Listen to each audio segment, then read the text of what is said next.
What is the pettiest reason you can't date someone?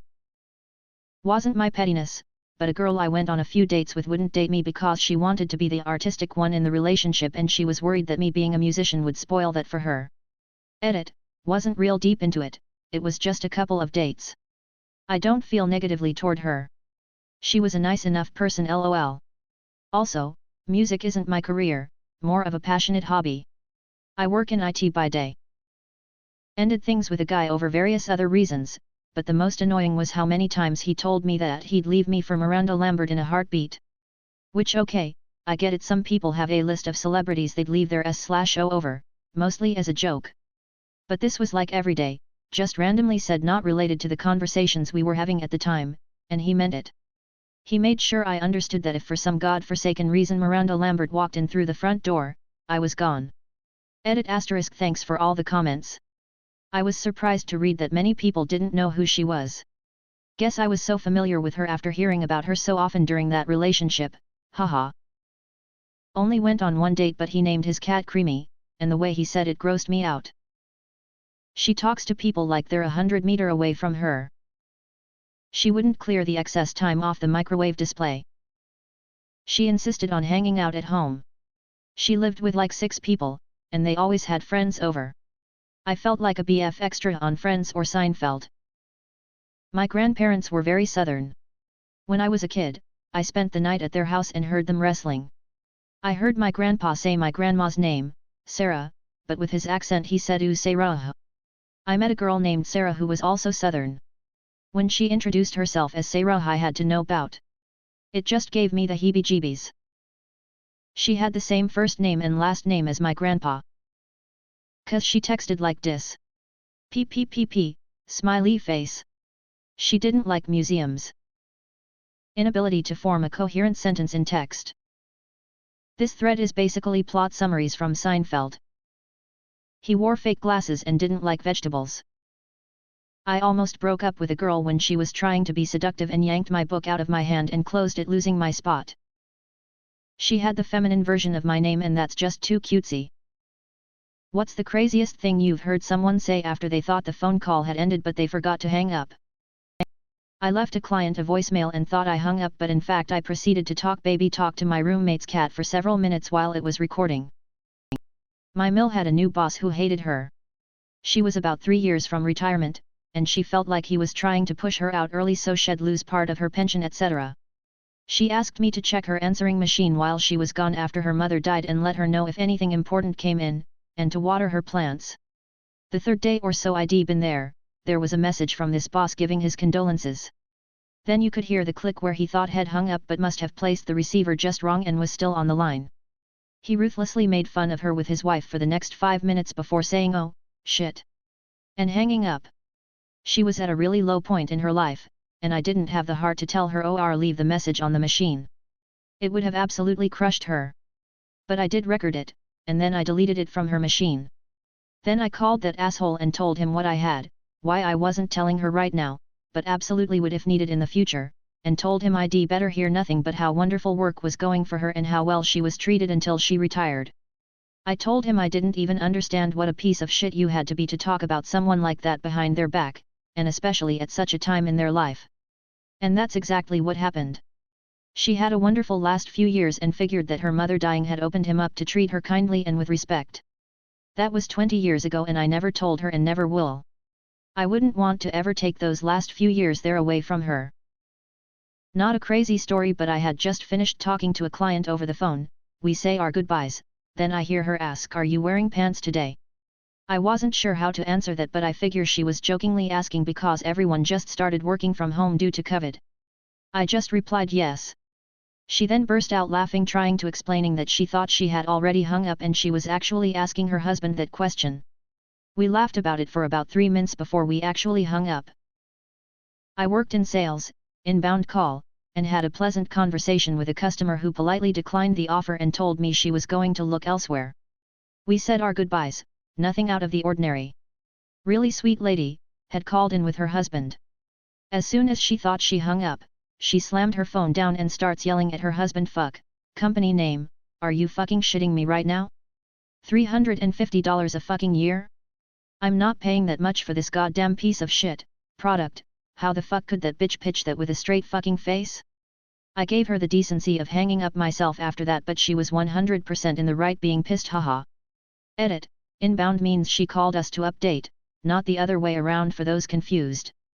I said she was justified because the company sucks dicks. It was exactly what she called in for, just with a price increase she wasn't expecting. I called a service provider who was supposed to order certificates of good standing from a state and they were late in sending them over. They told me there was a delay at the state's office and gave me a new estimate. They forgot to hang up, and I heard them telling their coworker that they'd completely forgot to send in the time-sensitive request in the first place. Never used them again. I had a job where I was in a position to write off a substantial phone bill, which the customer said was because her mother was dying overseas and she had dementia and needed to hear things in her voice to believe anything, including doctor's instructions. She was heartbroken and sobbing about how if she had the kind of money to pay this phone bill, she would have just gone back to her country because the flight would have cost less. She was right about that. I wrote off the entirety of the phone bill. She cried like a jilted lover in a rom-com and said people like me are angels from God, etc. After I wished her a good evening and she thought the call was ended, she says to someone in a perfectly normal voice, "Well, that worked." Not quite the same, but my parents told me a story about a long-term house guest that was problematic and difficult. When she finally walked out the door, apparently the relief was so great that my parents and older siblings started dancing around declaring happily, "She's gone. She's gone." Only to look up and see her standing in the doorway again. She had come back in to retrieve her umbrella by the door and had heard everything. And that's why for many years, my parents would joke, "Don't forget your umbrella to departing guests." I have a not muted story. WebEx, 500 people on the call, right when everyone was getting used to working remotely. Whoever set it up didn't mute the audience by default. The chaos was amazing. Dozens of people simultaneously unmuted and going about their lives. Dogs barking, kids crying, kitchen utensils clanging, the call leaders pleading for people to mute themselves. My favorite part was when they had things mostly quiet, about 5 people were still unmuted, including one guy who thought he was muted who yelled, "Jesus fucking Christ people, mute your fucking phones," before realizing he was not on mute. They threw in the towel and ended the 1.5-hour meeting after 15 minutes. Not really crazy, but my grandparents would always call me from 2 different phones in their house so we could all talk. When they'd get my voicemail and leave a message, instead of hanging up they'd talk to each other.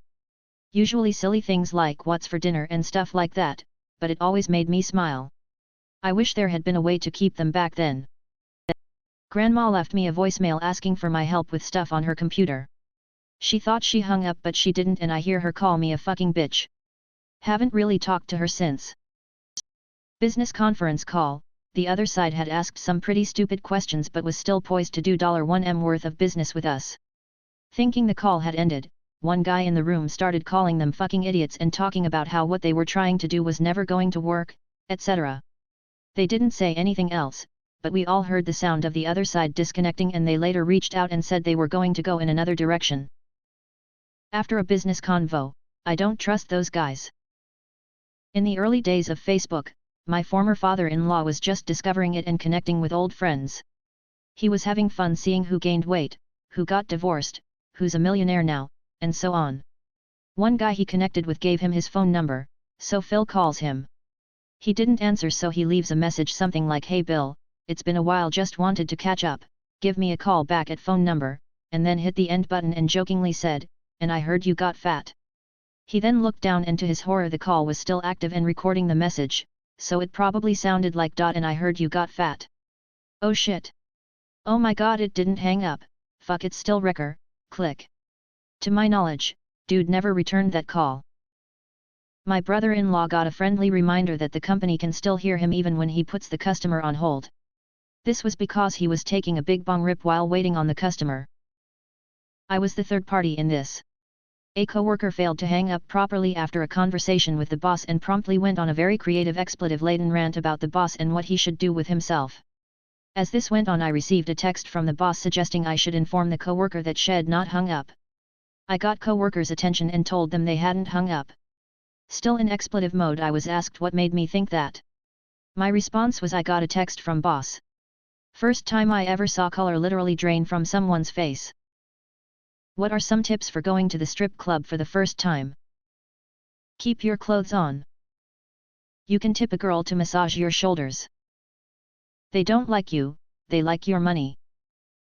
Take whatever cash you want to waste, do not do the walk of shame to the ATM. That ATM is going to have a 10 to 20 buck fee. Don't use your phone. They don't like it. 1. Order a clear drink. The waitresses hound you less if they can't see you glass emptying. 2. It's okay to say no. Everyone's going to sit next to you, ask for a drink, offer a dance, or to go to the VIP. If you're digging someone, go for it, but don't feel like you're being rude by declining. 3. You're not a stud for getting a phone number. She's just going to tell you to meet her at the club and buy dances to spend time together, or subscribe to her OnlyFans page. It's like a buffet where you aren't allowed to eat anything. As long as you are cool with that, go for it and have fun. The booze is pretty expensive, so watch your intake. She is not in love with you, you are not in love with her, she is just good at her job. That feeling you are getting is the product you are paying for. It is the service she is providing, in exchange for money. You go there to get this feeling, and it lasts for a while, and you do not take it seriously. Okay? Don't wear high heels if you are not comfortable with them. The last thing you want is a twisted ankle in the middle of a dance. The kids' menu isn't that good. This whole thread has thoroughly confused me about what a strip club is in the end. Do not touch unless she takes your hands and places them on her for you. Do not think you are special or you are going home with her. It's her job to make you feel special, so you give her your money. Sip that beer. Strip club drinks are expensive as hell. Do not try to take a picture. For the love of God, they will destroy your phone and beat the shit out of you. Was a DJ at a SC for 4 years, I saw it all. Don't throw change on stage. Ha ha ha, I have a good tip, I will express it as a cautionary tale. My buddy grew up in Rwanda, had only been in North America for a handful of years. I don't particularly like strip clubs, but everyone decided we had to introduce him. So we all threw $20 in for him to get a lap dance. She takes him upstairs to the private booths and we stay at the main stage and have beers. Like a fucking hour and a half goes by and I actually tried to go check on him, but not allowed upstairs unless a stripper takes you. Finally he shows up, goes directly to an ATM and then rejoins us. And I quote, she asked me if I wanted her to keep going, and I kept saying yes, I didn't realize it was charged per song. So he spent a little bit of cash that evening, and we felt like jerks for not explaining the fee system. So the highest upvoted comment on my alt account is about strip clubs, seems appropriate.